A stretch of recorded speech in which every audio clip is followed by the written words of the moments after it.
tanto que tem falha na Bíblia. Se Deus existe, jamais será o Deus bíblico. Você pega até os próprios mandamentos. Não matarás, isso aconteceu no mundo.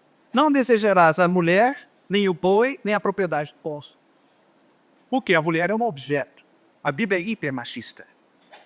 Quantos apóstolos tem o livro de Jesus? 12. Quantas mulheres? Nenhum. Bom, não conheço a pessoa que gravou esse vídeo, mas a gente queria fazer um vídeo aqui para a gente conseguir rebater de fato alguns argumentos que ele usou.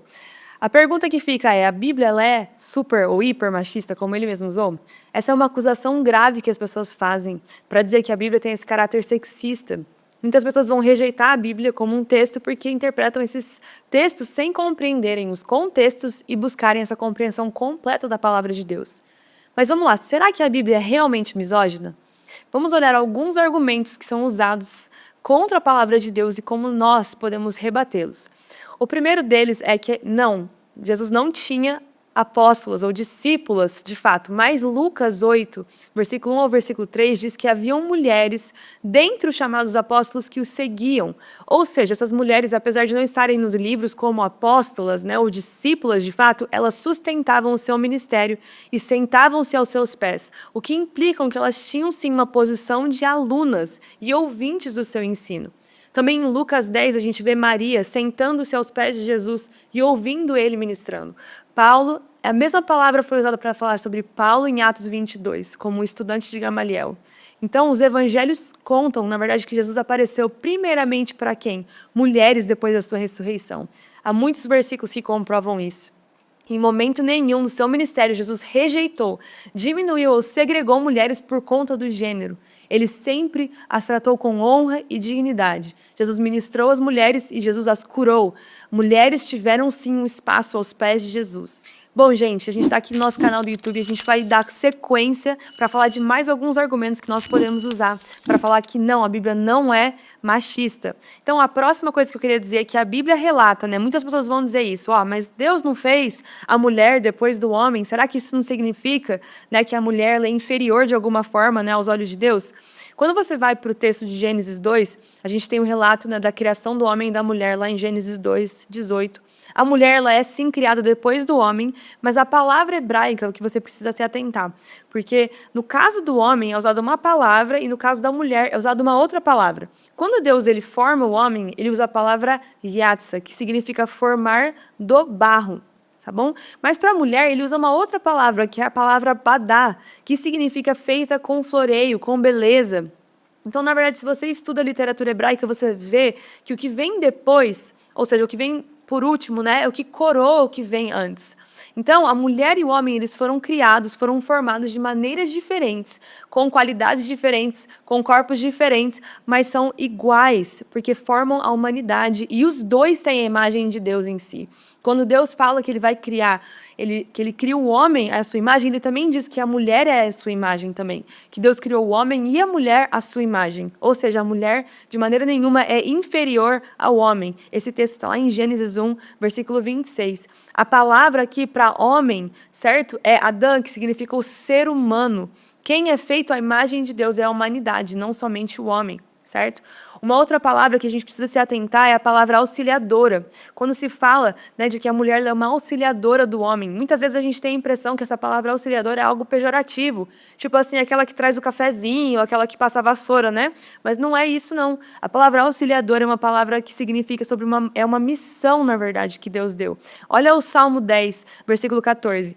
Essa aqui é uma palavra que Deus usa para ele mesmo, para se descrever como auxiliador do seu povo. Ele diz assim, tu enxergas o sofrimento e a dor, observa-los para tomá-los em suas mãos, a vítima deles entrega-se a ti, tu és o protetor do órfão. Essa é a mesma palavra para a palavra auxiliadora, que fala sobre a mulher, ou seja, a mulher ela é também uma auxiliadora do homem, como uma protetora, ela é feita da sua costela também, por ser igual ao homem, né? Você já parou para pensar como ela não foi feita de outra parte do corpo, e sim de uma parte que é em comum, né? Que os faz iguais. Então, a gente percebe, na verdade, que não, a mulher não é feita inferior, de acordo com a literatura da Escritura, e sim, na verdade, ela é a coroa da criação, e em muitos sentidos ela é feita de maneira especial e com a beleza de Deus, certo? Então, Outra coisa que a gente recebe muito, né, comentários a respeito é sobre Paulo, né, nos ensinos do Novo Testamento. A gente vê Paulo falando para as mulheres que elas tinham que ficar em silêncio. As passagens que são usadas para falar sobre isso são 1 Coríntios 14, 34, também 1 Timóteo 2, do versículo 11 ao 14, nós lemos passagens que muitas pessoas usam para dizer, de fato, que a mulher não tinha tanto espaço na igreja local para falar, para se comunicar, certo? Então, a Bíblia tem esses trechos, nós não podemos negar que esses trechos estão na palavra, certo? Mas Paulo, em outras cartas, ele fala sobre outras coisas e ele não proíbe as mulheres de falarem ou profetizarem, por exemplo.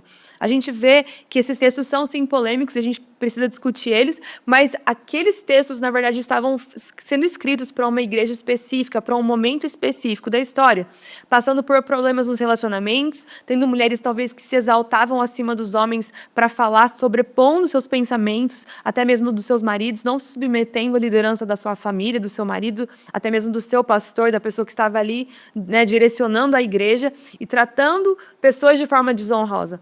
Então, na verdade, a resposta para esses textos é: se Paulo realmente queria que as mulheres ficassem em silêncio, por que em outros momentos Paulo fala da mulher que ora e profetiza, como, por exemplo, em 1 Coríntios, versículo 4, lá no capítulo 11, fala da mulher que ora e profetiza com a cabeça descoberta, ou seja, essa mulher aqui, nesse caso, orava e profetizava.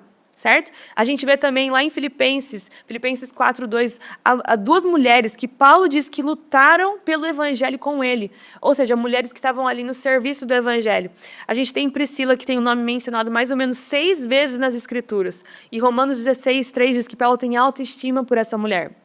Se as mulheres fossem, de fato, separadas, segregadas, ou fossem menos em alguma forma, por que Paulo se diria, né, tão conectado com certas mulheres que foram colunas, tanto no seu ministério quanto nas igrejas locais naquele período?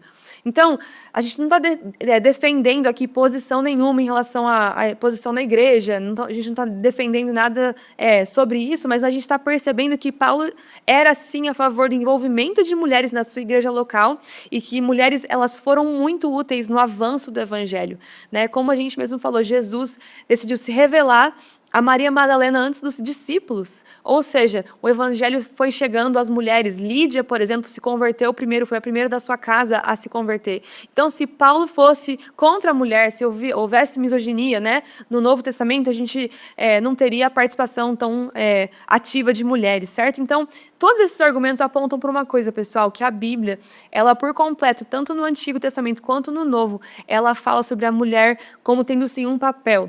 A gente tem que perceber que a mulher, na sociedade, no Antigo Testamento, tinha, sim, uma função diferente, um papel diferente, tanto na sua casa, né, conduzindo a sua família, os seus filhos, mas Provérbios 31, por exemplo, exalta a mulher, né, como uma mulher que é fiel ao seu marido, que honra, uma mulher que é cuidadosa com os seus filhos, uma mulher que provê para a sua casa, uma mulher que administra, né, que faz tantos afazeres e, ao mesmo tempo, tem o seu próprio negócio, né, uma empresária. Ou seja, a gente tem, de fato, Deus sempre se preocupou com as mulheres, né, e sempre se preocupou em colocar as mulheres no seu lugar, que é aos seus pés, como os outros discípulos, certo? Então, as mulheres têm um valor igual perante a Deus. Então, a gente para resumir isso, a gente tem Gálatas 3, versículo 28, que diz assim: não há judeu, nem grego, não há escravo, nem livre, não há homem, nem mulher, porque todos vós sois um em Cristo Jesus. Fato é que o evangelho de Jesus, aquilo que Jesus veio fazer, foi de fato remover as barreiras e construir sobre si mesmo um fundamento que é o fundamento de Cristo. Ou seja, tanto para mulheres quanto para homens, todos nós fomos salvos pela graça, né? Estamos sendo transformados à imagem e semelhança do nosso Senhor Jesus. E é isso que importa. Não importa o nosso gênero, importa que nós estamos caminhando para nos tornarmos mais e mais parecidos com Cristo. Gente, é isso, essa é a nossa resposta para essa dúvida tão polêmica. A Bíblia, ela é sexista, ela é misógina, certo? Você pode agora defender isso com certeza, com confiança, falar a respeito desses versículos que eu citei para você e verdadeiramente defender a sua fé e dizer que a Bíblia não é misógina e sim a Bíblia exalta as mulheres e as coloca aos pés de Jesus como todos os outros discípulos. Pessoal, é isso aí. Continua nos acompanhando aqui no nosso canal. Se você ainda não nos segue, vai lá, né? Ativa o sininho, continua a compartilhar também o conteúdo que você ouve aqui, que você gosta. Eu sei que vai abençoar muitas e muitas pessoas. E é isso aí, gente. Deus abençoe.